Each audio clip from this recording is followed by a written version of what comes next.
Every year, between September and February, over 64% of Americans will spend their Sundays and Monday nights, and sometimes Thursdays, participating in a National Football League or NFL game. This group of over 192 million people may participate as fans, players, coaches, or they may be employed in one of the many other jobs that have been created as a result of the NFL. These games are major events that happen across the country on a weekly basis, creating employment and entertainment for millions. None of this would happen if it weren't for the vision of a man named George Halas. George Halas was born in 1895 in Chicago, Illinois. He was the son of immigrants from Bohemia, and I think loved sports in part because it was a level playing field. It was a way where anybody could get out there and show what he had versus the other guys. And he brought to football a real passion and a zest and a love of competing, a love of winning. He was a very athletic young man. Early in his career, he played on the New York Yankees for a very short period of time before deciding to focus solely on football. In 1920, he was on the semi-professional football team, the Decatur Staleys, which became one of the inaugural teams of the Professional Football League that later became the NFL.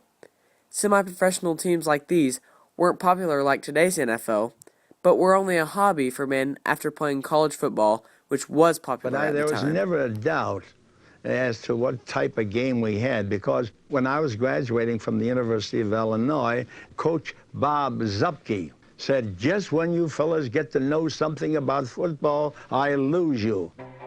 And when I played semi-pro football in 1919, I knew a lot more than I did while I was in college. So I never had a doubt about the great game that was to be. On September 17, 1920, a meeting was held in an automobile shop in Canton, Ohio. The men in attendance had a purpose of professionalizing the sport of American football. Yes, this meeting in Canton on September 17th was held in the Hupmobile showroom in his automobile agency. And of course, there weren't enough chairs for everybody, so we sat around on the running boards of the Hupmobile cars. And in order to join this group, you had to put up $100 for a franchise. I think it's worth a little more than that now. This meeting is now legendary and credited with forming what is now the National Football League. Years later, this meeting, its location, and its significance would help the residents of Canton bring the Pro Football Hall of Fame to their city. Halas's team, the Decatur Staleys, became one of the inaugural teams of the American Professional Football Association that changed their name to the National Football League in 1922. When given control of the Decatur Staleys, Halas thought the team would bring in more money if they moved the team to Chicago. The team did move to Chicago, thanks to Halas. The Chicago Cubs allowed the football team to play at Wrigley Field, so Halas decided to thank them by naming the team after the Cubs, the Chicago Bears. One of the many innovative things Halas did to help the fledgling league was to get people to the games. He is the one that had the foresight to turn semi-pro football into a league. Old-timers would tell me of the days when Halas, the coach, owner of the Chicago Bears, would write his press releases and come up to the newspaper offices begging for a couple of paragraphs saying that the Bears were playing on Sunday, and here's some tickets, bring your family. Few families were interested. Halas changed all that in 1925. When he signed All-American halfback Red Grange to star in a barnstorming tour of 17 cities in 66 days. When the tour was over, the NFL had gained legitimacy. For a period of time, George was both the player and coach of the Bears. George, when I met him, was his own press agent for the Bears. He did his own coaching. He played right end. He signed the players. He did his own scouting. He ran the concessions. He was the guy that looked out for the police and everything at Wrigley Field. He was a one-man gang. There would be no football league today had it not been for George Halas, there's no doubt about it. With all he is known for in the creation of professional football, George Halas was also known as a fierce competitor, attempting to win in every situation. When Halas did stop playing, that didn't mean he wouldn't get involved in the games. He would run out and yell at the referees, or throw something on the ground and stomp on it in anger. My wife says, "What's that old man doing down on on the 5-yard line there. Isn't that against the rules? Why don't they penalize him? And I said, we wouldn't be sitting here watching this game if it wasn't for that old man. The thing that really annoyed me as a competitor when you went to Wrigley Field was that Hallis actually sells seats on our bench to patrons of the Bears, and the rope would be right behind you, and the fans would be standing directly behind you with the obscenities in your ear while you're trying to hear what's going on and play a football. Red-headed son of a bugger up in the behind the ivy fence, and he used to get on me something terrible. You know, hey, fatso, when are you going to retire? You're an old man. I said, I'll get you, you little red-headed son of a bugger. You know.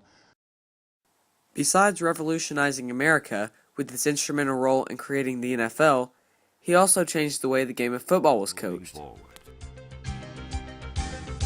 He was the first pro coach to hold practice sessions every day, the first to hire a full-time staff, and the first to use films to analyze an opponent. George Halas spent his life coaching the Chicago Bears and building the franchise that it became. In the process, he established much of what is taken for granted today. As a businessman, he led the NFL into the television era. Because this was handled carefully and made a success, it secured the future for the league, which before had been questionable. Halas' role in creating the NFL and televising its games is significant. In 2010, the top-watched 15 shows on the year consisted of 14 NFL games. Also, the Super Bowl is the most popular event in American culture. This year, one 30-second commercial during the Super Bowl came at a price of $4 million. We could say more about the scope of the NFL today, with all of the jobs created, all of the money spent both directly and indirectly on NFL games, related activities, and products. The NFL has a major impact on today's economy. Although there is no denying the good aspects of the NFL, some people oppose it for different reasons. First of all, players may leave college without a degree to pursue an NFL career. Many kids look up to the players. Parents don't always like the fact that their kids notice how much money the players have and how happy their lives seem, but they may also see that these great players didn't graduate from college.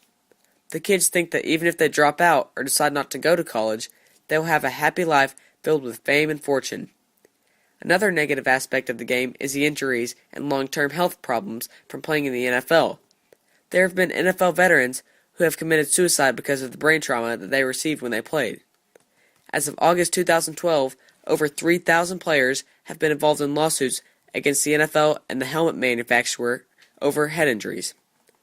However, despite the negatives, the NFL is obviously popular and, as mentioned, has a tremendous impact on the U.S. economy. Each NFL team creates many jobs.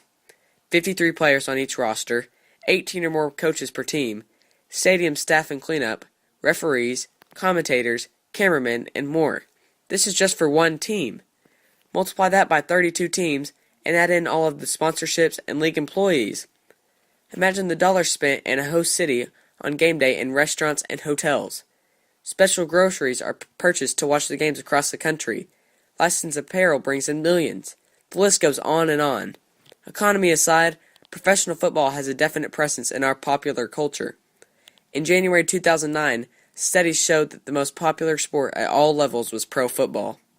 Without the vision of George Halas, none of this time or money would be spent on the NFL today. Many people don't realize it, but George Halas continues to have an effect on America's culture and economy. And you can't help but like George Halas.